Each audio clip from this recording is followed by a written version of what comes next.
Subscribe कीजिए हमारा channel crazy GK trick और लेटेस्ट वीडियो नोटिफिकेशन के लिए इस बेल आइकन को दबाएं। Hello friends, welcome to crazy GK trick. दोस्तों, वर्ल्ड ज्योग्राफी की सीरीज का देखिए अगला टॉपिक आज हम डिस्कस करने वाले हैं चक्रवात और प्रति चक्रवात, साइक्लोन और एंटी साइक्लोन। काफ़ी इंपॉर्टेंट लेक्चर है। देखिए, वर्ल्ड ज्योग्राफी के काफ़ी हद तक लेक्चर जो है हम कवर कर चुके हैं। अगर आपने वो वीडियोस नहीं देखे हैं तो देखिए फ्रेंड्स, प्लेलिस्ट का पूरा लिंक जो है मैंने डिस्क्रिप्शन बॉक्स में दे रखा है। सारे वीडियोस आपको वहाँ से मिल जाएंगे। साथ ही आप क्रेजी जीके ट्रिक का ऐप डाउनलोड कर लीजिए। वहाँ पर देखिए वीडियो के सेक्शन में आपको वर्ल्ड ज्योग्राफी और भी जीके के सारे वीडियोस जो है वो अच्छे से कैटेगराइज फॉर्म में आपको मिल जाएंगे। ठीक है फ्रेंड्स, तो आज के देखिए इस वीडियो में चक्रवात और प्रति चक्रवात की हम बात करेंगे। तो कौन कौन से देखिए सेक्शन हम कवर करेंगे वो मैं आपको पहले बता देता हूँ। देखिए, हवा के कैरेक्टरिस्टिक सबसे पहले हम डिस्कस करेंगे। उसके बाद में चक्रवात क्या होता है और इसकी उत्पत्ति कैसे होती है, इस चीज़ को हम समझेंगे। चक्रवात के प्रकारों को हम देखेंगे। विभिन्न प्रकार के चक्रवातों को देखिए विश्व में किस नाम से जाना जाता है, उसकी हम बात करेंगे। साथ ही हम बात करेंगे प्रति चक्रवात एंटी साइक्लोन क्या होता है, और लास्ट में एक very important question answer test भी लगाएंगे। ठीक है, जो लास्ट ईयर एग्जाम में क्वेश्चन पूछे गए हैं इस टॉपिक से, वो सारे क्वेश्चन जो है हम लास्ट में सॉल्व करेंगे। फ्रेंड्स, जितना मैं आपको बता रहा हूँ, अगर आप उतना ध्यान से पढ़ लेते हैं तो 100% अगर एग्जाम में इस टॉपिक से क्वेश्चन बनेगा तो आप इजीली क्वेश्चन जो है वो सही टिक करके आएंगे। तो ध्यान से वीडियो देखिएगा। तो चलिए हम वीडियो को स्टार्ट करते हैं। तो फ्रेंड्स देखिए, सबसे पहले हम बात करते हैं हवा एयर होती क्या है।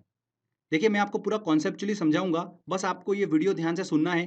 ज़्यादा आपको याद करने की ज़रूरत नहीं है, एक बार बस ये वीडियो देख लोगे आपको बहुत ईजी तरीके से टॉपिक समझ में आ जाएगा। तो हवा विंड होती क्या है? मिक्सचर ऑफ गैसेस को क्या बोलते हैं? हम हवा बोलते हैं। गैसों के मिश्रण को ही हवा कहा जाता है। जब यह हवा एक स्थान से दूसरे स्थान पर गति करती है तब इसे क्या बोला जाता है? विंड बोला जाता है। तब इसे क्या बोला जाता है? पवन बोला जाता है। अब बात आती है कि हवा जो होती है वो गति क्यों करती है। तो देखिए, प्रेशर डिफरेंस के कारण हवा जो होती है वो गति करती है। जब भी वातावरण में प्रेशर डिफरेंस होगा तब हवा जो होगी वो गति करेगी। अब एक चीज ध्यान रखिएगा, वायु मतलब हवा का एक नियम होता है कि वायु हमेशा हाई प्रेशर से लो प्रेशर की ओर गति करती है। ओके, हाई प्रेशर से लो प्रेशर की ओर गति करती है हवा। देखिए, इसको याद करने का मैं आपको सिंपल सा तरीका बताता हूँ। स्टूडेंट जो होते हैं वो एग्जाम को लेकर हाई प्रेशर में होते हैं। ठीक है, तो वो हाई प्रेशर की कंडीशन में क्या करते हैं? अपने फ्रेंड्स से बातचीत करेंगे या फिर अपने पेरेंट्स से बातचीत करेंगे। तो वो क्या करते हैं? हाई प्रेशर से लो प्रेशर में जाने की कोशिश करते हैं कि मेरा प्रेशर थोड़ा सा रिलीज हो जाए। मैं अपने फ्रेंड सर्कल से एक बार बातचीत कर लेता हूँ तो मेरा प्रेशर जो होगा वो रिलीज हो जाएगा। तो देखिए, इंसानों की प्रवृत्ति भी यही होती है कि वो हाई प्रेशर से लो प्रेशर की ओर जाने की कोशिश करता है। उसी तरीके से हवा भी जो होती है वो हाई प्रेशर से लो प्रेशर की ओर चलती है। ठीक है फ्रेंड्स, समझ में आया आपको? बहुत ही बेसिक कॉन्सेप्ट है। तो फ्रेंड्स देखिए, यहाँ पर हमने बात करी एयर प्रेशर की मतलब वायु दाब की। तो उससे रिलेटेड एक पॉइंट ध्यान रखिएगा कि वायु दाब को बैरोमीटर का उपयोग करके मापा जाता है। किस यंत्र की हेल्प से? बैरोमीटर का उपयोग करके वायु दाब को मापा जाता है। बैरोमीटर में जब पारा अचानक से गिरता है तो वो तूफान आने का संकेत देता है। जब पारा धीरे धीरे बैरोमीटर में बढ़ने लगता है तब वह प्रति चक्रवात मतलब एंटी साइक्लोन का संकेत देता है। ठीक है, मतलब मौसम साफ होने वाला है। ये हम आगे समझेंगे। अभी बस इतना ध्यान रखिए कि बैरोमीटर में जब भी पारा धीरे धीरे बढ़ता है तो वो साफ मौसम का संकेत देता है, और जब पारा अचानक से गिर कर फिर धीरे धीरे बढ़ता है तो वो बारिश का संकेत देता है। Clear friends? तो बस ध्यान रखिएगा, वायु दाब को बैरोमीटर की सहायता से मापा जाता है। साथ ही फ्रेंड ध्यान रखिएगा, हवा का एक और कैरेक्टरिस्टिक्स होता है कि जब हवा जो होती है वो गर्म हो जाती है तब वो गर्म होने के बाद हल्की हो जाती है और धीरे धीरे जो है हवा ऊपर उठने लगती है। वायु गर्म होने पर हल्की होकर धीरे धीरे ऊपर उठने लगती हैं। आगे देखिए फ्रेंड, यहाँ पर हम प्रेशर की बात कर रहे हैं तो देखिए प्रेशर का एक रिलेशन होता है टेम्परेचर से। उसको आपको पता होना चाहिए। प्रेशर जो होता है वो टेम्परेचर के इन्वर्स होता है। जब भी प्रेशर बढ़ेगा तब टेम्परेचर कम हो जाता है। जब भी प्रेशर कम होगा तब टेम्परेचर बढ़ जाता है। ठीक है, ये इन्वर्स रिलेशन होता है दोनों के बीच में। देखिए, यूपीपीसीएस 2015 में इससे रिलेटेड एक क्वेश्चन पूछा था कि पृथ्वी पर वायुदाब कम कब होता है। तो पृथ्वी पर वायुदाब मतलब एयर प्रेशर कम कब होगा? प्रेशर को कम करना मतलब टेम्परेचर बढ़ेगा। मतलब ग्रीष्म ऋतु में टेम्परेचर बढ़ता है। तो ग्रीष्म ऋतु में पृथ्वी पर वायुदाब जो होता है वो कम होता है। बेसिक कॉन्सेप्ट से देखिए क्वेश्चन यहाँ पर एग्जाम में पूछ लेते हैं, तो ध्यान रखिएगा इस चीज़ को। तो ये हमने देखिए बात करी हवा के कैरेक्टरिस्टिक्स की। आई होप आपको समझ में आया होगा। अब देखिए फ्रेंड्स, हम आगे बात करते हैं कि चक्रवात होता क्या है, साइक्लोन क्या होता है और इसकी उत्पत्ति कैसे होती है। ठीक है, तो इसकी डेफिनेशन हम बाद में डिस्कस करेंगे। पहले देखिए हम बात करते हैं कि इसकी उत्पत्ति कैसे होती है। तो देखिए फ्रेंड्स, पृथ्वी जब सूर्य के प्रकाश के कारण गर्म हो जाती है, तब पृथ्वी पर मौजूद वायु जो है वो गर्म हो जाती है। और गर्म होने के बाद देखिए वायु क्या हो जाती है, हल्की हो जाती है और ऊपर उठने लगती है। जब वायु ऊपर की ओर उठ जाती है, तब वहां पर देखिए निम्न दाब का एक क्षेत्र बन जाता है, जो रिक्त स्थान बन जाता है। ठीक है, जो स्पेस क्रिएट हो जाता है, वहां पर देखिए निम्न दाब का एक क्षेत्र बन जाता है। लो प्रेशर सेंटर जो है वहां पर जनरेट हो जाता है। तब देखिए जो आसपास की हाई प्रेशर वाली जो हवा है, वो निम्न दाब की ओर गति करने लगती है। जब भी प्रेशर डिफरेंस होगा, हवा जो होगी वो गति करेगी, हमने पढ़ रखा है। ठीक है ना फ्रेंड्स, तो हाई प्रेशर से लो प्रेशर की ओर हवा जो है वो गति करने लगती है। अब एक चीज ध्यान रखिएगा, हवा जो होती है वो सीधे हाई प्रेशर से लो प्रेशर की ओर गति नहीं करती है। देखिए फ्रेंड्स, यहाँ पर एक कॉन्सेप्ट है, पृथ्वी की घूर्णन गति के कारण जो पृथ्वी अपने अक्ष पर घूमती है, उसके कारण देखिए कोरियोलिसिस बल जो है वो क्रिएट होता है। और वो बल जो होता है वो वायु को क्या करता है, चक्रीय गति प्रदान करता है। ओके फ्रेंड्स, इसलिए वायु जो है हाई प्रेशर से लो प्रेशर की ओर जाने पर चक्करदार मार्ग पर गति करने लगती है, जिसे ही हम क्या बोलते हैं, चक्रवात कहते हैं। सिंपल सी बात है, देखिए नाम से स्पष्ट हो रहा है। ठीक है, चक्करदार हवाएं मतलब चक्रवात। क्लियर? तो आपको यहाँ पर देखिए समझ में आया होगा कि चक्रवात के सेंटर में जो है वहां पर निम्न दाब का क्षेत्र होता है, और बाहर की ओर जो होता है वो हाई प्रेशर का होता है, क्योंकि हाई प्रेशर से लो प्रेशर की ओर हवाएं जो है वो गति करती है। समझ में आया आपको? बहुत ही सिंपल कॉन्सेप्ट है। चक्रवात के सेंटर में लो प्रेशर है, बाहर की ओर हाई प्रेशर है। लो प्रेशर क्यों क्रिएट हुआ? देखिए यहाँ पर सूर्य के प्रकाश के कारण पृथ्वी पर मौजूद वायु गर्म होकर ऊपर उठने लगती है। तब आसपास की जो ठंडी हवाएं हैं, मतलब हाई प्रेशर वाली जो हवाएं हैं, वो लो प्रेशर की ओर गति करने लगती है। ठीक है, इसलिए चक्रवात के सेंटर में लो प्रेशर होता है और आसपास जो होता है वहां पर हाई प्रेशर होता है। ठीक है फ्रेंड्स, बहुत ही क्लियर है, एसएससी में क्वेश्चन यहाँ से पूछ लिया गया था, इस चीज को ध्यान रखिएगा। अब देखिए यहाँ पर हमने एक फोर्स की बात करी, कोरियोलिसिस बल। ठीक है, कोरियोलिसिस फोर्स, ये क्या होता है, बहुत ही इंपॉर्टेंट कॉन्सेप्ट है इसका, ध्यान से समझिएगा। यहाँ से भी एग्जाम में क्वेश्चन पूछा गया था। देखिए, पृथ्वी जैसा कि आपको पता है कि अपने अक्ष पर घूर्णन करती है। इस घूर्णन के कारण वायु की दिशा में डिफ्लेक्शन मतलब विक्षेप देखने को मिलता है। सबसे पहले इस विक्षेप को, डिफ्लेक्शन का अध्ययन किसने करा था? जीजी कोरियोलिसिस ने किया था। इसलिए इस विक्षेपण फोर्स को, इस विक्षेपण बल को, डिफ्लेक्शन को क्या कहा गया? कोरियोलिसिस बल कहा गया। अब देखिए फ्रेंड्स, जीजी कोरियोलिसिस ने क्या देखा, जो हमारी पृथ्वी है वो उत्तरी गोलार्ध और दक्षिणी गोलार्ध में बटी हुई है। ठीक है, पहले भी हम डिस्कस कर चुके हैं।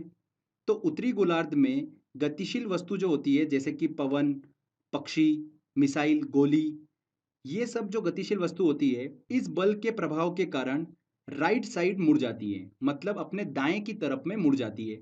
और दक्षिणी गोलार्ध में वो लेफ्ट साइड को मुड़ जाती है। ठीक है, इस बात का अध्ययन जो है वो किसने करा? जीजी कोरियोलिसिस ने करा। इसीलिए इस डिफ्लेक्शन फोर्स को क्या कहा गया? कोरियोलिसिस बल कहा गया। ठीक है फ्रेंड्स, आई होप आपको समझ में आया होगा। ये कॉन्सेप्ट जो है ये आगे यूज होने वाला है, तो इस चीज को ध्यान रखिएगा। उत्तरी गोलार्ध में गतिशील वस्तु जो है इस बल के प्रभाव के कारण अपने राइट साइड की ओर मुड़ जाती है, और दक्षिणी गोलार्ध में लेफ्ट साइड की ओर मुड़ जाती है। आगे जो हम डिस्कस करने वाले हैं कि चक्रवात में हवा की डायरेक्शन क्या होती है, एंटी साइक्लोन में हवा की डायरेक्शन क्या होती है, वो बड़ी आसानी से आप निकाल पाएंगे अगर आपको ये कॉन्सेप्ट क्लियर होगा तो ये हमने समझ लिया चक्रवात क्या होता है, इसकी उत्पत्ति कैसे होती है। ठीक है, आगे अब बात करते हैं चक्रवात के प्रकारों की। तो देखिए फ्रेंड्स, चक्रवात के दो प्रकार होते हैं, एक होता है उष्णकटिबंधीय चक्रवात और एक होता है शीतोष्ण चक्रवात। ओके, ट्रॉपिकल साइक्लोन और टेम्परेट साइक्लोन।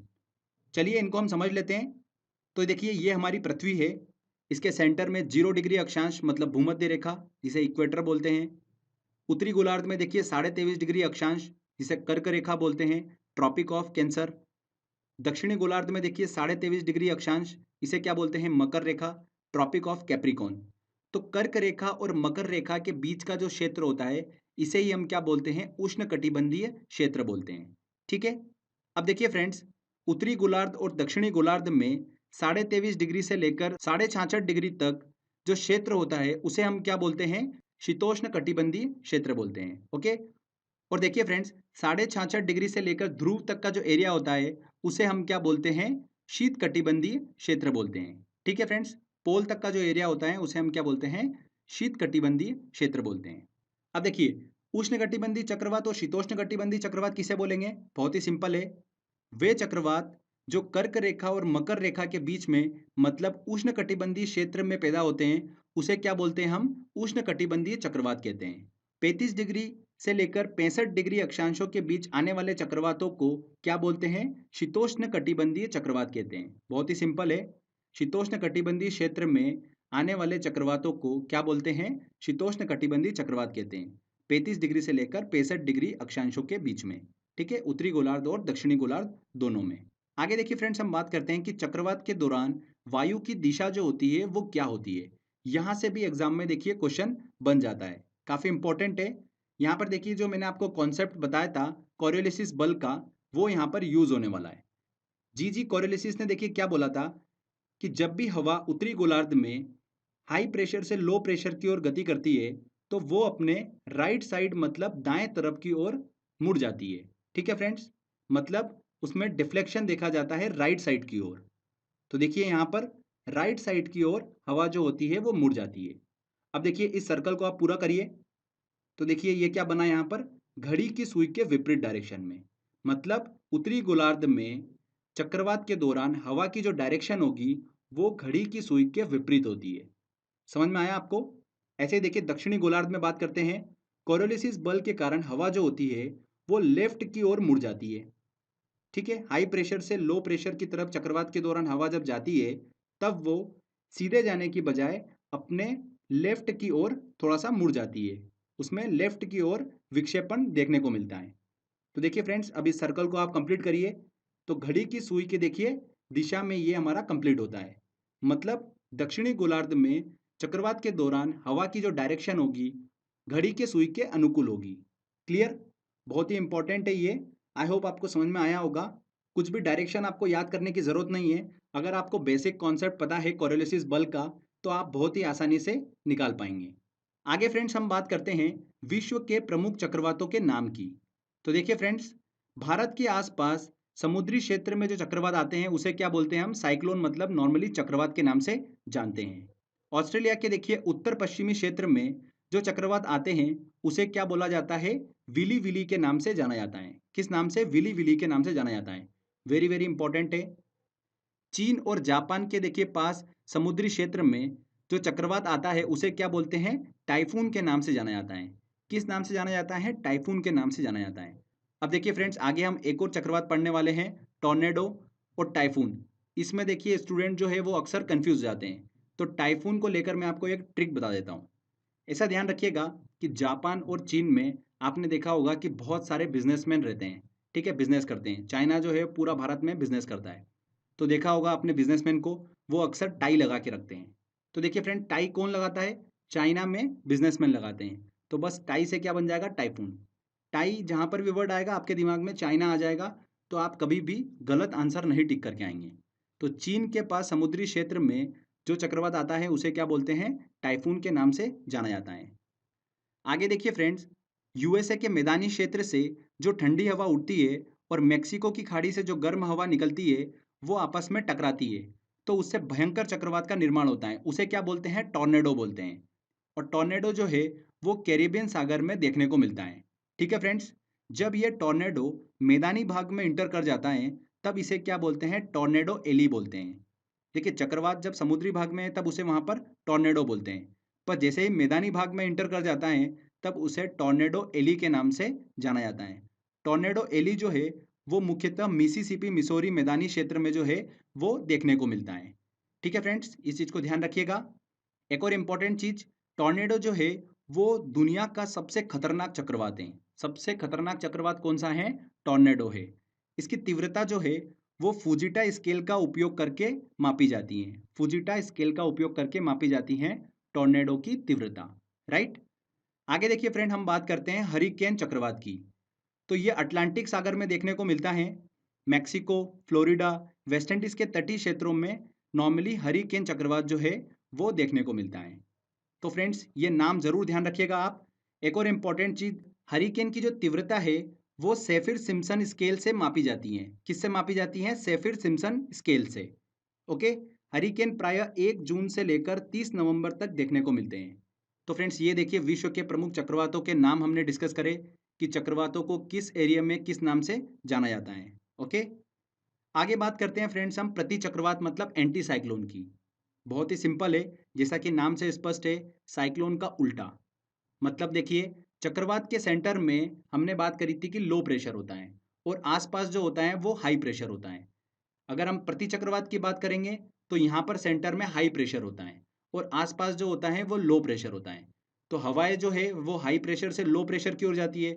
मतलब प्रति चक्रवात में हवाएं जो है वो फैलती हुई हमको दिखाई देती हैं। प्रति चक्रवातों में मौसम जो होता है वो पूरी तरीके से साफ होता है। जबकि चक्रवातों में क्या होता है, चक्रवातों के दौरान तेज मूसलाधार बारिश जो है वो हमको देखने को मिलती है। अच्छा, एक इंपॉर्टेंट चीज़ और ध्यान रखिएगा यहाँ पर, चक्रवातों के दौरान जो तेज वर्षा होती है उसे हम क्या बोलते हैं, फ्रंटल रेन बोलते हैं। क्या बोलते हैं, फ्रंटल रेन बोलते हैं। मतलब वाताग्र वर्षा जो है उसे कहा जाता है। साइक्लोन का जो सेंटर होता है, चक्रवात का जो केंद्र होता है, उसे चक्रवात की आंख कहा जाता है, जो कि वर्षा रहित क्षेत्र होता है। वहां पर वर्षा नहीं होती है उसके सेंटर में। ठीक है, तो ये हमने डिस्कस करा फ्रेंड्स प्रति चक्रवात क्या होता है। अगर प्रति चक्रवात में देखिए हवा की डायरेक्शन की बात करें हम, तो बहुत ही सिंपल है। चक्रवात का जस्ट आपको उल्टा करना है। उत्तरी गोलार्ध में और दक्षिणी गोलार्ध में हवा की डायरेक्शन क्या होगी, अब बिल्कुल आसानी से आप निकाल सकते हैं। ओके, आगे देखिए फ्रेंड्स, कुछ इंपॉर्टेंट पॉइंट्स और मैं डिस्कस करूंगा, उसके बाद हम टेस्ट की ओर चलेंगे।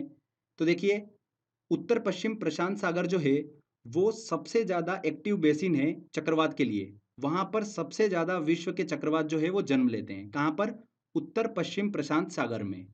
इसके बाद देखिए, उष्णकटिबंधीय क्षेत्रों में जो दक्षिण अटलांटिक सागर है और दक्षिणी पूर्वी प्रशांत क्षेत्र है, इसमें चक्रवातों की उत्पत्ति नहीं होती है। क्यों नहीं होती है, तो ध्यान रखिएगा, सी की जो सरफेस होती है वो बहुत ही ज़्यादा ठंडी होती है। मतलब उसका टेम्परेचर जो होता है वो बहुत ज़्यादा कम होता है। मतलब प्रेशर यहाँ पर ज़्यादा होगा, तो इस वजह से यहाँ पर चक्रवात जो है वो नहीं देखने को मिलते हैं। क्लियर फ्रेंड्स, उष्णकटिबंधीय क्षेत्र में ध्यान रखिएगा, दक्षिणी अटलांटिक सागर और दक्षिणी पूर्वी प्रशांत क्षेत्रों में चक्रवात जो है प्रायः उत्पन्न नहीं होते हैं। इसके बाद देखिए, चक्रवातों की शक्ति का मापन जो है वो किस स्केल पे किया जाता है, तो ध्यान रखिएगा टी स्केल पर चक्रवातों की शक्ति का मापन जो है वो किया जाता है। तो फ्रेंड्स देखिए, यहाँ पर हमारा ये चक्रवात और प्रति चक्रवात मतलब साइक्लोन और एंटी साइक्लोन वाला थ्योरी सेक्शन कंप्लीट होता है। आई होप आपको समझ में आया होगा। चलिए फ्रेंड, अब हम टेस्ट की ओर चलते हैं और सारे इंपॉर्टेंट क्वेश्चन सॉल्व करते हैं जो लास्ट ईयर एग्जाम में क्वेश्चन पूछे गए और जो पूछे जा सकते हैं। तो चलिए टेस्ट की ओर चलते हैं। देखिए फ्रेंड्स, हमारा पहला क्वेश्चन है, टॉर्नेडो बहुत प्रबल उष्णकटिबंधीय चक्रवात है। कहाँ का चक्रवात है, कैरेबियन सागर में टॉर्नेडो जो है वो देखने को मिलते हैं। A answer. संयुक्त राज्य अमेरिका यूएसए में निम्नलिखित में से किस क्षेत्र को टॉर्नेडो एली कहा जाता है।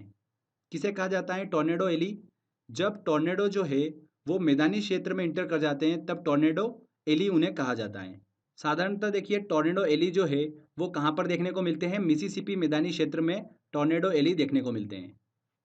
टाइफून नामक चक्रवात से निम्नलिखित में कौन सा क्षेत्र अधिक प्रभावित होता है। देखिए हमारी ट्रिक क्या थी दोस्तों, टाइफून। टाई कौन लगाता है, चाइना और जापान में जो बिजनेस करने वाले लोग होते हैं वो अक्सर टाई लगाते हैं। तो वही हमारी ट्रिक है, उसी के पास में टाइफून चक्रवात जो है वो देखने को मिलता है। चीन सागर जो है वहाँ पर अक्सर जो है टाइफून नामक चक्रवात देखने को मिलता है। B answer. निम्न मानकों में से हरिकेन की तीव्रता मापन के लिए किसका उपयोग किया जाता है। किसका उपयोग किया जाता है हरिकेन की तीव्रता मापने के लिए, सेफिर सिम्पसन मापक का उपयोग किया जाता है। बैरोमीटर में पारे के तल की अचानक गिरावट सूचक है। बैरोमीटर में पारे का अचानक गिरना तूफान आने का संकेत होता है। तो यहाँ पर देखिए बी आंसर हमारा सही होगा, तूफान आने का संकेत देता है। विली विली है, विली विली क्या है, उत्तर पश्चिम ऑस्ट्रेलिया का उष्णकटिबंधीय चक्रवात जो है उसे विली विली के नाम से जाना जाता है। उष्णकटिबंधीय अक्षांशों में दक्षिणी अटलांटिक और दक्षिणी पूर्वी प्रशांत क्षेत्रों में चक्रवात उत्पन्न नहीं होते हैं। इसका कारण है, इसका प्रमुख कारण क्या है, जो समुद्र के ऊपर की सरफेस होती है उसका टेम्परेचर बहुत कम होता है। ठीक है, समुद्री पृष्ठों के ताप जो होते हैं वो निम्न होते हैं, टेम्परेचर जो है वहाँ पर कम होता है। इस वजह से दक्षिणी अटलांटिक और दक्षिणी पूर्वी प्रशांत क्षेत्र में चक्रवात उत्पन्न नहीं होते हैं। निम्नलिखित में से कौन सा मापक टॉर्नेडो की तीव्रता के मापन हेतु प्रयोग में लाया जाता है। टॉर्नेडो की तीव्रता के मापन के लिए फुजिटा स्केल का उपयोग किया जाता है। B answer. प्रति चक्रवात में वायु की दिशा क्या होती है। देखिए इस तरीके से क्वेश्चन जो है एग्जाम में पूछ ले जाते हैं। तो बहुत ही सिंपल है, चक्रवात का जस्ट आपको उल्टा करना है। चक्रवात में देखिए वायु की डायरेक्शन निकालना मैंने आपको सिखाई थी। ये हमारी पृथ्वी है, ऊपर वाला उत्तरी गोलार्ध हो गया, नीचे वाला दक्षिणी गोलार्ध हो गया। तो उत्तरी गोलार्ध में देखिए वायु की जो दिशा थी मैंने आपको बताया था, कोई भी वस्तु अगर गति करती है तो वो राइट की ओर मुड़ जाती है। तो यहाँ पर देखिए ये राइट की ओर मुड़ गई, तो ये क्या हो गया फ्रेंड्स, यहाँ पर एंटी क्लॉकवाइज, और यहाँ पर क्या होगा, क्लॉकवाइज होगा। ये हो गया चक्रवात में, तो इसका जस्ट उल्टा कर दो आप, उत्तरी गोलार्ध में घड़ी की सुई की डायरेक्शन में। तो देखिए उत्तरी गोलार्ध में घड़ी के सुई के अनुकूल और दक्षिणी गोलार्ध में घड़ी की सुई के विपरीत। बी आंसर यहाँ पर सही होगा। ठीक है फ्रेंड्स, चलिए अगला क्वेश्चन लेते हैं। चक्रवात की उत्पत्ति कैसे होती है? चक्रवात की उत्पत्ति कैसे होती है? दो विभिन्न तापमान वाली वायु राशियां जब मिलती है तब उनके टकराने से चक्रवात की उत्पत्ति जो है वो होती है। B answer. चक्रवात में वायु की दिशा क्या होती है? तो चक्रवात में क्या होगी, अभी हमने डिस्कस करा, उत्तरी गोलार्ध में घड़ी के सुई के विपरीत और दक्षिणी गोलार्ध में घड़ी के सुई के अनुकूल। A answer. फ्रंटल वर्षा, वाताग्र वर्षा किस कारण होती है? तो चक्रवात की गतिविधि के कारण जो वर्षा होती है उसे क्या बोलते हैं? फ्रंटल वर्षा बोलते हैं, फ्रंटल रेन कहा जाता है। ठीक है, तो यहाँ पर सी आंसर। टी स्केल पर निम्न में से किसका मापन किया जाता है? टी स्केल पर चक्रवातों की शक्ति का मापन किया जाता है। जापान चीन सागर में जो उष्णकटिबंधीय चक्रवात आते हैं उन्हें क्या कहा जाता है? जापान और चीन सागर में देखिए जो उष्णकटिबंधीय चक्रवात देखने को मिलते हैं उन्हें टाइफून कहा जाता है। टॉर्नेडो को लेकर कंफ्यूज मत होइएगा, टाइफून उन्हें कहा जाता है। प्रति चक्रवात एंटी साइक्लोन की विशेषता होती है, क्या होती है? स्वच्छ आसमान जो होता है वो एंटी साइक्लोन की विशेषता होती है।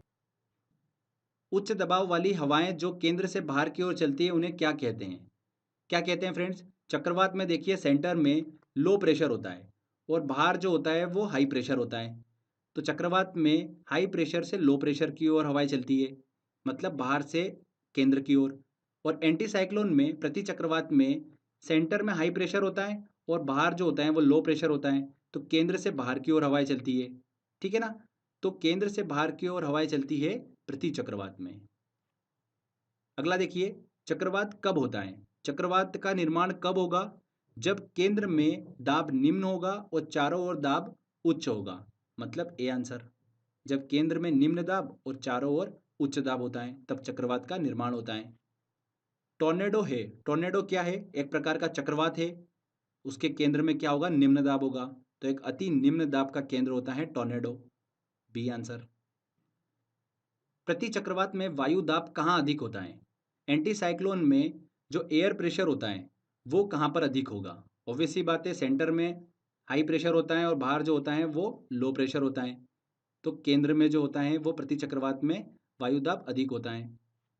निम्नलिखित में कौन सर्वाधिक विनाशकारी होता है? सबसे खतरनाक चक्रवात किसे कहा जाता है? टॉर्नेडो को कहा जाता है। वायु दाब सबसे कम होता है, वायु दाब जो है वो सबसे कम कब होता है? मैंने आपको देखिए एक कॉन्सेप्ट बताया था, प्रेशर और टेम्परेचर के बीच में। ठीक है, जब भी प्रेशर बढ़ेगा तो टेम्परेचर कम हो जाता है।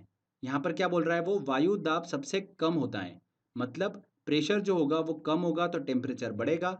मतलब टेम्परेचर कब बढ़ेगा? ग्रीष्म ऋतु में। तो ग्रीष्म ऋतु में वायु दाब जो है वो सबसे कम होता है। डी आंसर, बेसिक कॉन्सेप्ट था। चलिए अगला क्वेश्चन लेते हैं। सूची 1 को सूची 2 से सुमेलित कीजिए।